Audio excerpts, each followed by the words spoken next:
नमस्कार आप सभी को। तो मैं राम मलिक आपके अपने YouTube चैनल इकोन इनसाइट पर एक बार फिर आपका स्वागत करता हूं। साथियों, हमने जो PYQs की श्रृंखला स्टार्ट कर रखी है हमारे चैनल के ऊपर, उस श्रृंखला का जी दूसरा लेक्चर है। जो हमारा पहला लेक्चर था उसके अंदर हमने क्या किया था, 1 से 15 क्वेश्चन तक विद एक्सप्लेनेशन हमने उनको सोल्व किया था। तो आज की इस वीडियो में हम क्वेश्चन नंबर 16 से शुरू करेंगे। ठीक है, तो चलो शुरू करते हैं हम। तो जो आज का हमारा फर्स्ट क्वेश्चन है कि यदि एक सीधी मांग रेखा एक वक्र रेखीय मांग वक्र को स्पर्श करती है तो दोनों मांग वक्रों की लोच स्पर्श बिंदु पर क्या होगी। ठीक है, यानी कि ये क्या कहना चाह रहा है, ये कह रहा है कि कोई एक सीधी मांग रेखा है और किसको टच करती है, वो एक वक्र रेखीय मांग वक्र को क्या करती है, वो स्पर्श करती है। तो जहां पर वो स्पर्श करती सीधी मांग, जो हमारी सीधी मांग रेखा है वो उसको स्पर्श करती है, तो बेसिकली वहां पर क्या होगा, वहां पर जो स्पर्श बिंदु की लोच है वो क्या होगी। ऑप्शन ए है 1 होगी, ऑप्शन बी है भिन्न होगी, ऑप्शन सी है या तो 1 होगी या भिन्न होगी, और ऑप्शन डी है यह स्पर्श बिंदु की स्थिति पर निर्भर करता है। ठीक है, तो अगर हम इसके राइट आंसर की बात करें तो इसका राइट आंसर हो जाएगा ऑप्शन ए, 1 होगी। ठीक है, तो कैसे होगी, देखो हम इसको डायग्राम की हेल्प से भी समझ सकते हैं। देखो मान के चलो ये अपना y एक्सिस है, ये अपना x एक्सिस है।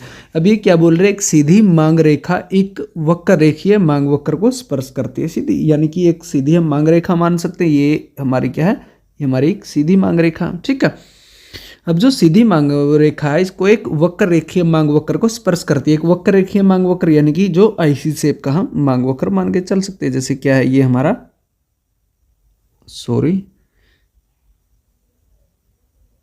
ठीक है, ये हमारा मांग वक्र हो गया, इसको हम DD नाम दे सकते हैं। ठीक है, इसको हम AB नाम दे सकते हैं। तो यानी कि इस बिंदु पे ये लोच ज्ञात करने की बात करें, तो इस बिंदु पे अगर हमें लोच ज्ञात करनी है तो हम कैसे, इसको लोच ज्ञात करने का क्या सूत्र होता है हमारा, इसका ये होता है कि जो नीचे वाला पार्ट अपॉन में ऊपर वाला पार्ट, यानी कि हम क्या मान सकते हैं, इसको कैसे हम ज्ञात कर सकते हैं। ये कोई भी बिंदु मान लीजिए कि इस बिंदु को हमने P बिंदु मान लिया, तो कैसे निकालेंगे हम इसको, PB अपॉन में PA, यानी कि निचला भाग अपॉन में ऊपर वाला भाग। तो उससे जो आंसर निकल के आएगा वो क्या आ जाएगी, वो उसकी लोच निकल के आ जाएगी। और जो मिड पॉइंट होता है तो वहाँ क्या होती है, लोच 1 के बराबर होती है। ठीक है, अगर अपन इससे नीचे आएंगे तो लोच कम होती रहेगी, और अगर इससे ऊपर जाएंगे तो लोच बढ़ती रहेगी। ठीक है, तो ये था हमारा आज का फर्स्ट क्वेश्चन। आगे बढ़ते हैं, हमारा जो अगला क्वेश्चन है, अर्थशास्त्र चुनाव का विज्ञान है यह कथन है। यानी कि अर्थशास्त्र एक चुनाव का विज्ञान है। अर्थशास्त्र के अंदर हमें क्या करना पड़ता है, हमें चुनाव करना पड़ता है। ये बेसिकली किस इकोनॉमिक्स ने ये कथन कहा था। ऑप्शन ए है मार्शल का, ऑप्शन बी है रॉबिन्स का, ऑप्शन सी है एडम स्मिथ का, या ऑप्शन डी है JK मेहता का। तो अगर हम राइट आंसर की बात करें तो इसका राइट आंसर हो जाएगा रॉबिन्स का, यानी कि ऑप्शन नंबर 20 का क्या हो जाएगा, राइट आंसर हो जाएगा। अगर आप बात करा तो जो अर्थशास्त्र चुनाव का विज्ञान है, ये बात किसने बोली थी, ये रॉबिन्स ने बोली थी। तो रॉबिन्स ने बोली थी, अपनी किस पुस्तक में बोली थी, उनकी एक पुस्तक थी रॉबिन्स की, नेचर एंड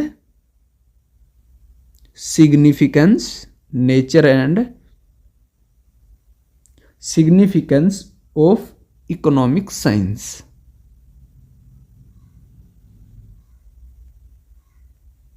ठीक है, तो ये रॉबिन्स की पुस्तक थी nature and significance of economic science. तो इस पुस्तक के अंदर बेसिकली इन्होंने कहा था कि जो अर्थशास्त्र है वो क्या है, वो चुनाव का विज्ञान है। ठीक है, तो आगे बढ़ते हैं, हमारा जो अगला क्वेश्चन है वो है आर्थिक सिद्धांत में सेटिरस पैरिबस शब्द का प्रयोग बताता है। यानी कि सेटिरस पैरिबस का मतलब क्या है, यह सेटिरस पैरिबस का हम किस लिए यूज करते हैं। तो ऑप्शन ए है मांग व पूर्ति समान है, ऑप्शन बी है अन्य बातें स्थिर हैं, ऑप्शन सी है पूर्ण रोजगार की दशा पाई जाती है, या ऑप्शन डी है लागत और आगम स्थिर है।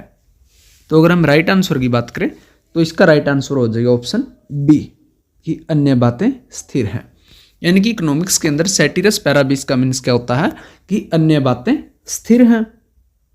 अन्य बातें स्थिर हैं का मतलब क्या है कि अन्य बातों को हम क्या मान के चल रहे हैं, अन्य बातों को कांस्टेंट मान के चल रहे हैं कि अन्य बातें स्थिर हैं। यानी कि जैसे हम डिमांड थ्योरी पढ़ते हैं तो डिमांड थ्योरी के अंदर हम बेसिकली क्या पढ़ते हैं, हम यही पढ़ते हैं कि प्राइस का डिमांड के साथ रिलेशन क्या है, और हम वहाँ सबसे पहले एक अजम्पशंस मान के चलते कि अन्य बातें स्थिर हैं। वो अन्य बातें क्या है, जैसे हम मान के चलते वहाँ जो डिमांड थ्योरी के अंदर हम मान के चलते हैं कि जो कंज्यूमर की जो इनकम है वो फिक्स रहेगी, उसका टेस्ट एंड प्रेफरेंस वो सेम रहेगा। इसके अलावा जो रिलेटेड गुड्स हैं, जो हमारे सब्सिट्यूट गुड्स हैं, चाहे वो कम्प्लीमेंट्री गुड्स हैं, वह सारी गुड्स का प्राइस भी क्या रहेगा, उनका कांस्टेंट रहेगा। यानी कि उन सारी चीज़ों को हम क्या मान के चलते हैं, स्थिर मान के चलते हैं। तो उसी को हम क्या बोलते हैं, उसी को सेटिरस पैराबस भी बोला जाता है। ठीक है, तो आगे बढ़ते हैं। हमारा जो नेक्स्ट क्वेश्चन है वो है किसी विशेष विषय से संबंधित समस्त प्रासंगिक तथ्यों को एक साथ संग्रहित करने वाले अर्थशास्त्र को कहा जाता है। यानी कि किसी विशिष्ट विषय, यानी कि कोई एक स्पेसिफिक सब्जेक्ट से रिलेटेड उससे जितने भी प्रासंगिक, यानी कि उससे जितने भी मतलब रिलेट रखने वाले चीज़ें हैं या उससे संबंध रखने वाले जितने भी तथ्य हैं उनको एक ही साथ इकट्ठा करना या एक ही जगह इकट्ठा करना है, जिसके अंदर इकट्ठा किया जाता है। बेसिकली उस अर्थशास्त्र को हम कैसा अर्थशास्त्र बोलते हैं? तो ऑप्शन ए है अनुप्रयोगात्मक अर्थशास्त्र, ऑप्शन बी है सैद्धांतिक अर्थशास्त्र, ऑप्शन सी है वर्णनात्मक अर्थशास्त्र, या ऑप्शन डी है विश्लेषणात्मक अर्थशास्त्र। तो इसका जो राइट आंसर हो जाएगा, राइट आंसर डी हो जाएगा, विश्लेषणात्मक अर्थशास्त्र। अब विश्लेषणात्मक अर्थशास्त्र का मीन्स क्या है कि चीज़ों का विश्लेषण करना, चीज़ों का एनालाइज करना। यानी कि अगर किसी एक स्पेसिफिक या कोई एक विशिष्ट विषय अपन ने उठा लिया और उस विषय से रिलेटेड जितने भी तर्क और जितने भी तथ्य हम इकट्ठे करेंगे, उन इकट्ठों को हम एक जगह संग्रहित करेंगे, एक साथ संग्रहित करेंगे। तो वो किसके अंदर करेंगे? वो हम विश्लेषणात्मक अर्थशास्त्र के अंदर बेसिकली करने का हम काम करेंगे। ठीक है, तो आगे बढ़ते हैं। हमारा जो नेक्स्ट क्वेश्चन है वो है कि मकड़जाल मॉडल के अनुसार स्थायी संतुलन की अवस्था किस स्थिति में प्राप्त होगी। ठीक है, यानी कि ये इकोनॉमिक्स का ये एक बेसिकली मॉडल है। अगर हम जब मार्केट स्ट्रक्चर की बात करेंगे तो मार्केट स्ट्रक्चर के अंदर ये मकड़जाल का हमें मॉडल पढ़ना होता है। तो ये जो मॉडल हमारा मकड़जाल का, इस मॉडल के अंदर की जो हमारी मार्केट है बेसिकली उसके अंदर स्थायी संतुलन ये हमें कब प्राप्त होगा या किस कंडीशन में स्थायी संतुलन प्राप्त होगा। तो ऑप्शन ए है मांग आधिक्य तथा मांग की लोच इज इक्वल टू पूर्ति की लोच होगी। ऑप्शन बी मांग आधिक्य तथा मांग की लोच ग्रेटर देन पूर्ति की लोच होगी। ऑप्शन सी है पूर्ति आधिक्य तथा मांग की लोच इज इक्वल टू पूर्ति की लोच होगी। और ऑप्शन डी है पूर्ति आधिक्य तथा मांग की लोच ग्रेटर देन पूर्ति की लोच होगी। यानी कि जो मकड़जाल की कंडीशन है, तो मकड़जाल की कंडीशन में कब हमें जो क्या है, जो संतुलन की स्थिति है, स्थायी संतुलन हमें प्राप्त होगा। तो इसका जो राइट आंसर हो जाएगा वो हो जाएगा ऑप्शन बी, यानी कि मांग आधिक्य तथा पूर्ति की लोच। जब क्या होगा, मांग आधिक्य होगा और जो पूर्ति की लोच है, यानी सॉरी जो मांग की लोच है, मांग आधिक्य तथा मांग की जो लोच है वो पूर्ति की लोच से जब ज्यादा हो जाएगी। ठीक है, तो उस कंडीशन पे क्या होगा हमारा, उस कंडीशन पे हमारा स्थायी संतुलन हमें प्राप्त हो जाएगा। यानी कि मांग आधिक्य यानी कि डिमांड क्या है, डिमांड भी ज्यादा है, एक्सेस डिमांड है, और मांग की जो लोच है वो लोच भी क्या है, वो ज्यादा है, किससे? पूर्ति की लोच से। तो हमें क्या होगा, हमें स्थायी संतुलन प्राप्त हो जाएगा। ठीक है, आगे बढ़ते हैं। हमारा जो नेक्स्ट क्वेश्चन है, यदि मांग वक्र का ढाल पूर्ति वक्र के ढाल से कम है तो संतुलन की प्रकृति कैसी होगी। यानी कि हमने पीछे वाले क्वेश्चन में पढ़ा था कि मांग वक्र का ढाल जब ग्रेटर देन पूर्ति वक्र का ढाल था तो क्या था, हमें स्थायी संतुलन था। यहाँ क्या है कि जो मांग वक्र का ढाल है पूर्ति वक्र के ढाल से कम है तो कैसे संतुलन की स्थिति हमें प्राप्त होगी। ऑप्शन ए है स्थायी, ऑप्शन बी है अस्थायी, ऑप्शन सी है स्थैतिक, या ऑप्शन डी है प्रावेगिक या डायनामिक। ठीक है, तो अगर हम इसके राइट आंसर की बात करें तो इसका राइट आंसर क्या हो जाएगा, इसका राइट आंसर हो जाएगा ऑप्शन ए स्थायी। यानी कि अगर क्या रहेगी, अगर जो अपना मांग वक्र की ढाल है, जो हमारे मांग वक्र की ढाल अगर वो पूर्ति वक्र के ढाल से कम रहेगी तो क्या रहेगा, हमें स्थायी प्राप्त होगा। अगर वो ढाल ज्यादा हो जाएगी, मान लीजिए कि जो मांग वक्र की ढाल है, मांग वक्र की ढाल ग्रेटर देन अगर पूर्ति वक्र की ढाल से होगी, तो हमें क्या होगा, हमें अस्थायी संतुलन, संतुलन हमें वहां भी मिल सकता है, लेकिन वो संतुलन हमें अस्थायी मिलेगा। बेसिकली वो क्या होगा, वो बाहर की तरफ खिसकने वाला हमारा संतुलन होएगा। लेकिन अगर मांग वक्र का ढाल पूर्ति वक्र के ढाल से कम रहा तो हमें स्थायी मिलेगा, यानी कि वो क्या है, वो अंदर की तरफ शिफ्ट होना हमें ढाल मिलेगा। ठीक है, यानी कि अगर जैसे जब भी हम डिमांड सप्लाई की बात करेंगे, डिमांड और सप्लाई के अंदर, तो जब भी क्या होगा, जब भी हम संतुलन की तरफ शिफ्ट करेंगे तो इट मीन्स क्या कि हमारा संतुलन फिक्स है। अगर बाई चांस कहीं कुछ दिक्कत हो गया, संतुलन आ गया, तो अगर फिर दोबारा हम संतुलन की सिचुएशन पे जाएंगे तो हमारा स्थायी संतुलन है। और अगर मान लीजिए कि हमारा डिमांड सप्लाई में स्थायी संतुलन की बजाय क्या हो, बाहर की तरफ जाना शिफ्ट कर दे, तो वो क्या हो जाएगा, हमारा अस्थायी संतुलन हो जाएगा। ठीक है, तो आगे बढ़ते हैं। हमारा जो नेक्स्ट क्वेश्चन है वो है कि मांग एवं पूर्ति की अंतः क्रिया से कीमत निर्धारण को प्रतिपादित किया। यानी कि मांग और पूर्ति, डिमांड और सप्लाई की अंतः क्रिया से परस्पर उनकी जो क्रिया होती है, उस परस्पर क्रिया की वजह से कीमत के निर्धारण करने का सिद्धांत किसने प्रतिपादित किया था? तो ऑप्शन ए है वालरस, ऑप्शन बी है मार्शल, ऑप्शन सी है पिगू, या ऑप्शन डी है केन्स।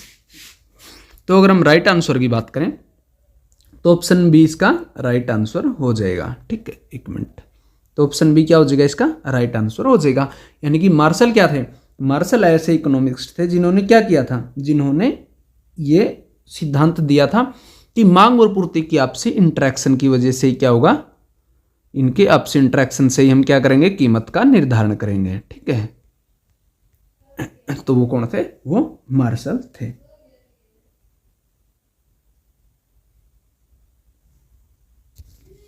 तो आगे बढ़ते हैं। हमारा जो नेक्स्ट क्वेश्चन है वो है कि मांग एवं आपूर्ति वक्र का विच्छेदन बिंदु निर्धारण करता है। यानी कि जहां मांग और पूर्ति है, मांग और पूर्ति का जो वक्र हमारा, यानी कि जो डिमांड और सप्लाई का जो कर्व है, वो विच्छेदन करता है। यानी कि वो जहां क्या होता है, जहां एक दूसरे को वो काटता है, तो वो बेसिकली क्या है, वहां किस चीज का वो निर्धारण करता है। ऑप्शन ए है मात्र संतुलन कीमत का, ऑप्शन बी है मात्र संतुलन मांग का, ऑप्शन सी है मात्र संतुलन आपूर्ति का, या ऑप्शन डी है संतुलन कीमत मांग तथा आपूर्ति सभी का। तो ये जो बिंदु है, यानी कि जहां हमारा क्या है, जहां हमारा डिमांड और सप्लाई एक दूसरे को काट रहे हैं, तो उस बिंदु पर क्या हमारा संतुलन होता है, तो इसका राइट आंसर हो जाएगा ऑप्शन डी। यानी कि क्या है, यहां पर जो हमारी कीमत का भी संतुलन हम देखते हैं, डिमांड का भी संतुलन देखते हैं, और क्या होता है, हमारा सप्लाई का भी हमारा संतुलन यहां पर होता है। ठीक है, क्यों, क्योंकि यहाँ ये हमारा प्राइस है, ये हमारा क्वांटिटी हो जाएगा, ये हमारा इक्विलिब्रियम हो जाएगा कि कितना हमें प्राइस रखना है और कितनी उसके बदले हमें आपूर्ति होगी, या मार्केट के अंदर आपूर्ति होगी। इसको बेसिकली क्या बोलते हैं, मार्केट का संतुलन भी बोलते हैं, बाजार का संतुलन। ठीक है, तो आगे बढ़ते हैं। हमारा जो नेक्स्ट क्वेश्चन है, मुद्रा की मांग है। यानी कि जो मुद्रा की मांग है, डिमांड ऑफ मनी है, वो क्या है बेसिकली। ऑप्शन ए है वो आय मांग है, ऑप्शन बी वो पूरक मांग है, ऑप्शन सी वो व्युत्पन्न मांग है, या ऑप्शन डी वो प्रत्यक्ष मांग है या डायरेक्ट डिमांड है।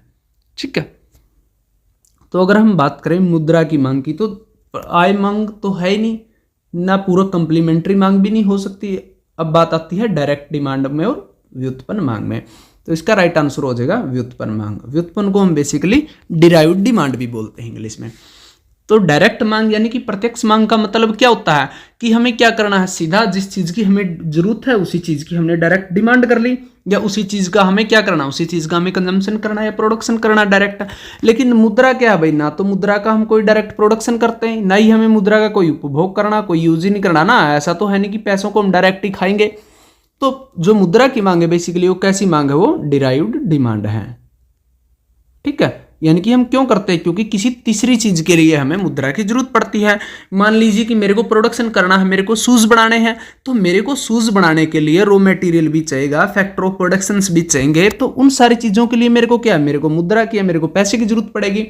तो क्या है कि पैसे का डायरेक्ट सीधा कोई यूज नहीं था, मेरे को प्रोडक्शन करना था, प्रोडक्शन करने के लिए प्रोडक्शन के साधन चाहिए थे, और इन दोनों को जोड़ने के लिए किसी तीसरी चीज की जरूरत थी, जो क्या थी, जो मुद्रा थी। इसलिए मुद्रा की मांग को हम क्या बोलते हैं, हम डिराइव्ड डिमांड भी बोलते हैं। ठीक है, तो आगे बढ़ते हैं।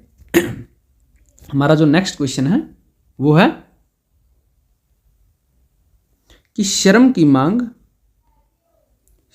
मांग कहलाती है। यानी कि हमने पूंजी की मांग देखा था, मुद्रा की मांग देखा था, अब श्रम की मांग है कि श्रम की मांग क्या कहलाती है? प्रत्यक्ष मांग, ऑप्शन बी साधारण मांग, ऑप्शन सी पूरक मांग, या ऑप्शन डी व्युत्पन्न मांग। तो अगर हम श्रम की बात करें तो श्रम की मांग भी कैसी है? वो व्युत्पन्न मांग है या डिराइव्ड डिमांड है।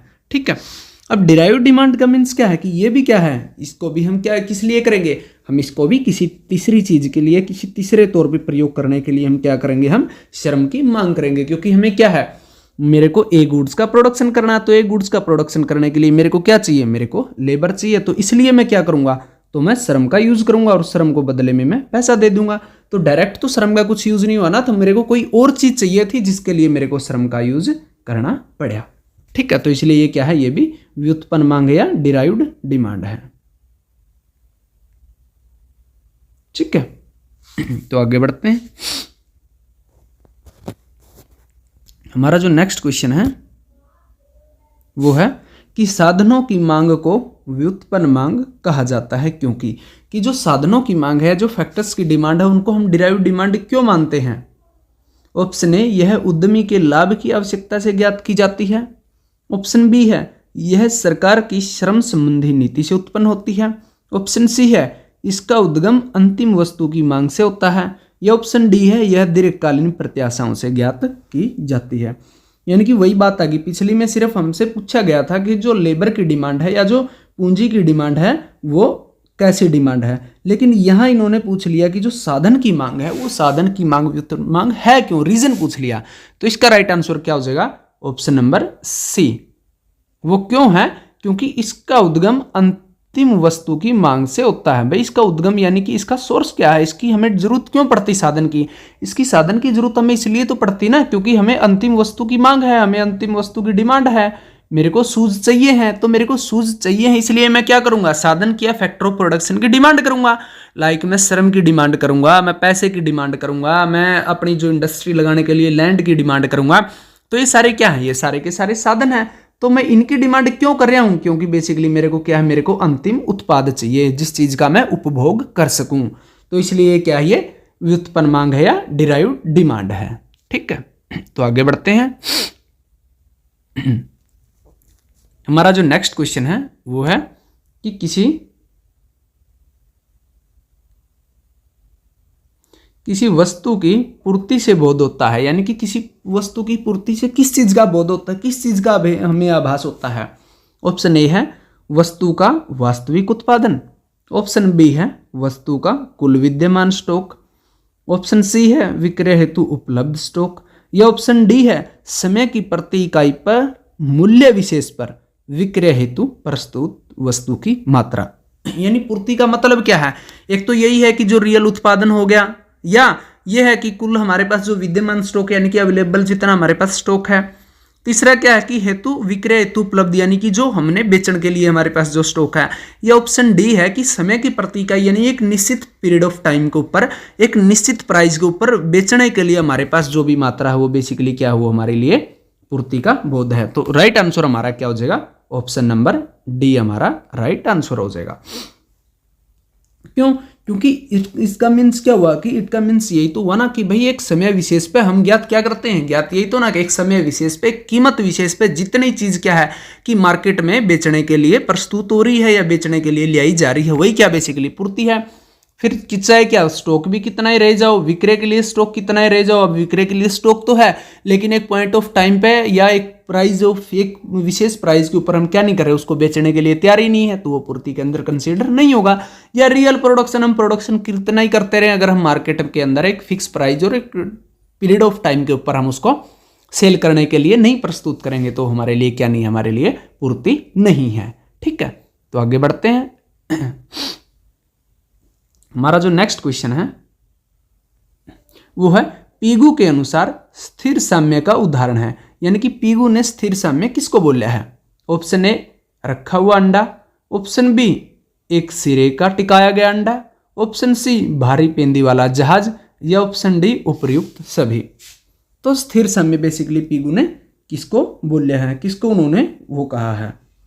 तो अगर राइट आंसर की बात करें तो ऑप्शन सी यानी कि भारी पेंदी वाला जहाज क्या है, राइट आंसर है इसका।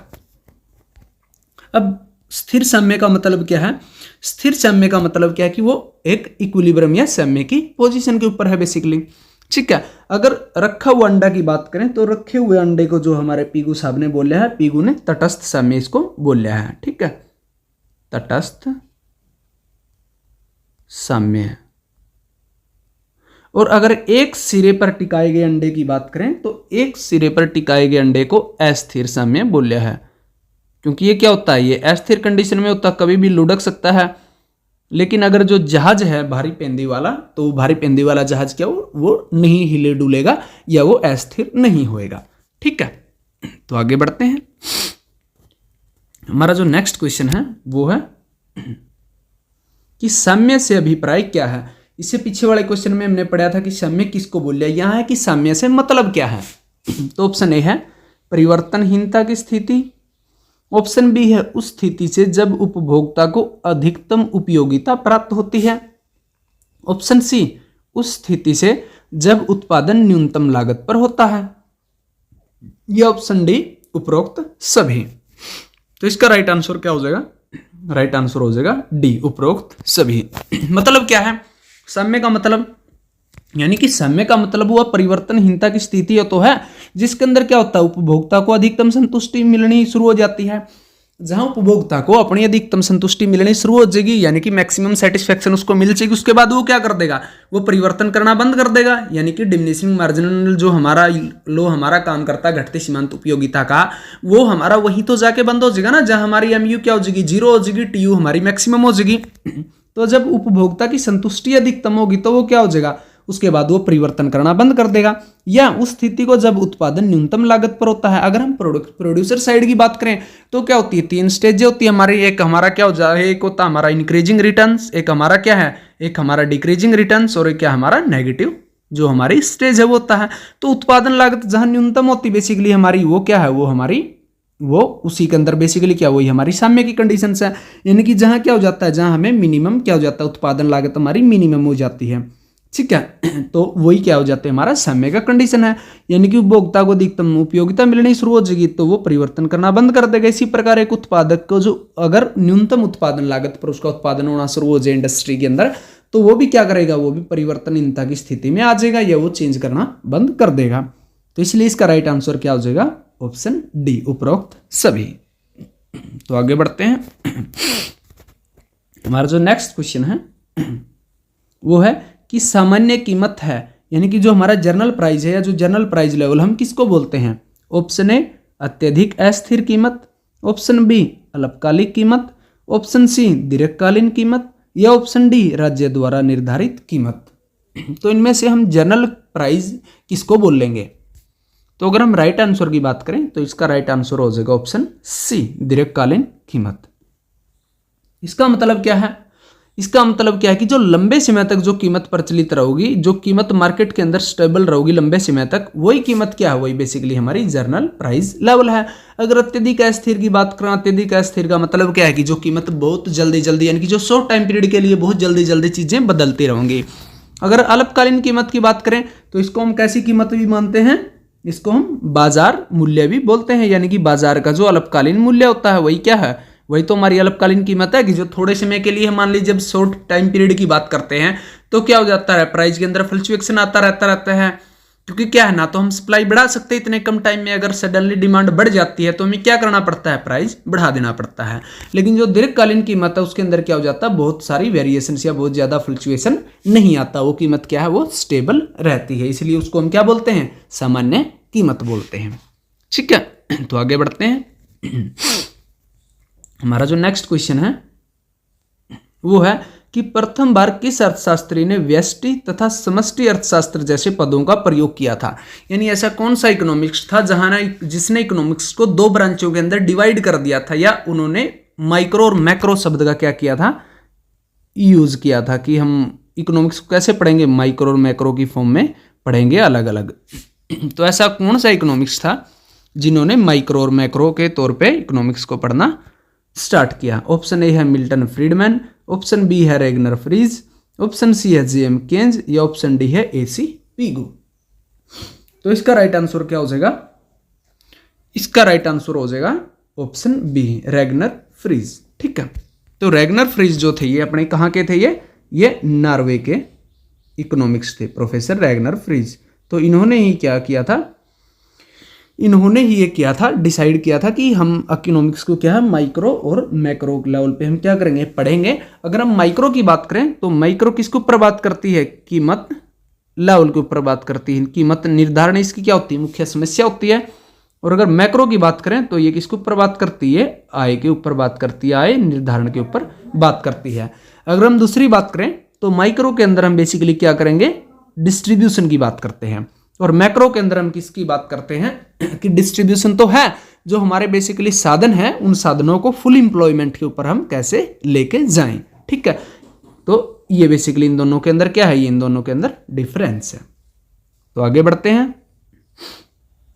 हमारा जो नेक्स्ट क्वेश्चन है वो है कि निम्नलिखित में से किस अर्थशास्त्री का संबंध संकलन की समस्या से है? यानी कि ये कुछ अर्थशास्त्री दे रखे हैं, इन अर्थशास्त्रियों में से ऐसा कौन सा अर्थशास्त्री है जिसका किससे संबंध है? संकलन की समस्या से जिसका संबंध है। ठीक है, तो ऑप्शन ए है मार्शल, ऑप्शन बी है विक्सटीड, ऑप्शन सी है लियोनटिफ या ऑप्शन डी है उपरोक्त में से कोई नहीं। तो अगर हम राइट आंसर की बात करें तो इसका राइट आंसर क्या हो जाएगा? बी हो जाएगा विक्सटीड। यानी कि विक्सटीड जो हमारे इकोनॉमिक्स थे, जो हमारे महोदय विक्सटीड महोदय थे, विक्सटीड महोदय ने ही बेसिकली क्या किया था? क्या ये हमारे लिए ये बताया था कि क्या है, या इकोनॉमिक्स के बारे में कहा था कि इकोनॉमिक्स का जो संबंध है वो संकलन की समस्या से है या एडिंग अप प्रॉब्लम से है। ठीक है, ये जो इन्होंने कहा था बेसिकली इन्होंने एक डिस्ट्रीब्यूशन की थ्योरी दी थी। तो उस डिस्ट्रीब्यूशन की थ्योरी के अंदर इन्होंने ये कहा था कि इसके अंदर क्या है? एडिंग अप प्रॉब्लम्स के हम अध्ययन करते हैं या स्टडी करते हैं। तो आगे बढ़ते हैं। हमारा जो नेक्स्ट क्वेश्चन है वो है कि निम्नलिखित में से अर्थशास्त्रियों के किस समूह ने बाजार व्यवस्था का समर्थन किया था? यानी कि अर्थशास्त्रियों के किस समूह ने निम्नलिखित में से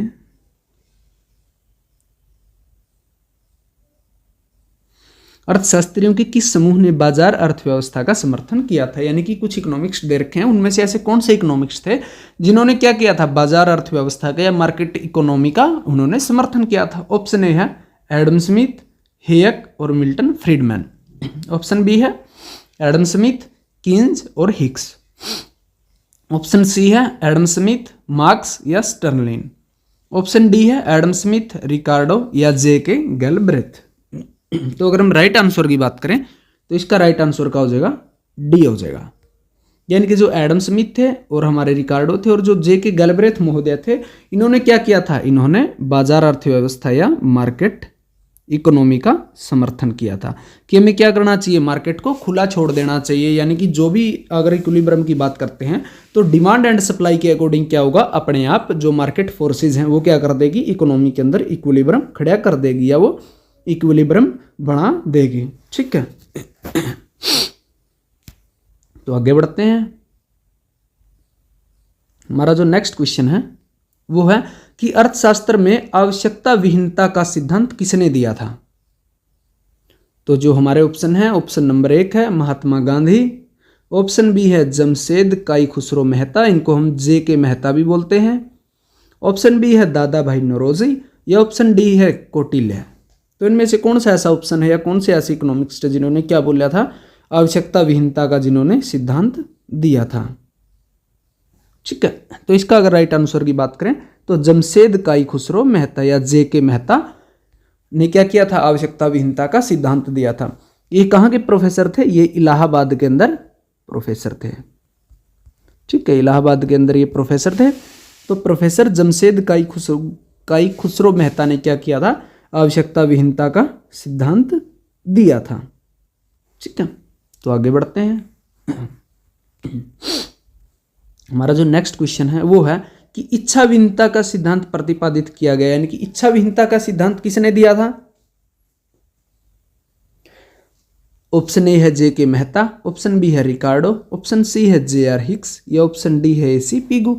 इनकी आवश्यकता विहीनता मीन्स इच्छा विहीनता, तो ऑप्शन राइट आंसर क्या हो जाएगा जे के मेहता, यानी कि जे के मेहता साहब ने क्या किया था, इच्छा विहीनता का सिद्धांत दिया था। आगे बढ़ते हैं। हमारा जो नेक्स्ट क्वेश्चन है और आज का लास्ट क्वेश्चन है कि लीनियर प्रोग्रामिंग के विचार को देने का श्रेय दिया जाता है, यानी कि जो हमारा इकोनॉमिक्स के अंदर लीनियर प्रोग्रामिंग जो थ्योरी है, लीनियर प्रोग्रामिंग का जो विचार है वो किस इकोनॉमिक्स ने दिया था। ऑप्शन ए है अमेरिकी गणितज्ञ डेंटजिंग ने, ऑप्शन बी है रूस के गणितज्ञ कंटीरोविच ने, ऑप्शन सी है प्रोफेसर मार्शल ने या ऑप्शन डी है प्रोफेसर सैमुअल्सन ने। तो अगर हम राइट आंसर की बात करें तो इसका राइट आंसर क्या हो जाएगा, राइट आंसर हो जाएगा ए, अमेरिकी गणितज्ञ डेंटजिंग ने। तो जो अमेरिका के गणितज्ञ थे डेंटजिंग, उन्होंने क्या किया था, उन्होंने लीनियर प्रोग्रामिंग की क्या दिया था, लीनियर प्रोग्रामिंग का सिद्धांत दिया था। जो ये लीनियर प्रोग्रामिंग का सिद्धांत है बेसिकली ये किससे रिलेटेड है, ये जो हमारी व्यावसायिक जितनी भी समस्याएं हैं, यानी कि जो हमारी व्यावसायिक समस्याएं हैं, उन व्यावसायिक समस्याओं के क्या है सीमांत विश्लेषण के लिए हम क्या करते हैं, लीनियर प्रोग्रामिंग थ्योरी का प्रयोग करते हैं। तो इसलिए क्या है, इसका राइट आंसर क्या हो जाएगा, राइट आंसर ए हो जाएगा, अमेरिकी गणितज्ञ डेंटजिंग ने। ठीक है, तो यही था आज का लेक्चर। उम्मीद है कि लेक्चर आपको अच्छे से पसंद आया होगा, चीज़ें क्वेश्चंस आपको एक्सप्लेनेशन समझ आई होंगी। तो इसी के साथ मिलते हैं अगली वीडियो में। अगर आपको क्वेश्चंस और चीज़ें पसंद आई हो तो चैनल को सब्सक्राइब करें, वीडियो को लाइक करें, शेयर करें। मिलते हैं नेक्स्ट वीडियो में, तब तक के लिए पढ़ते रहिए, सीखते रहिए। धन्यवाद।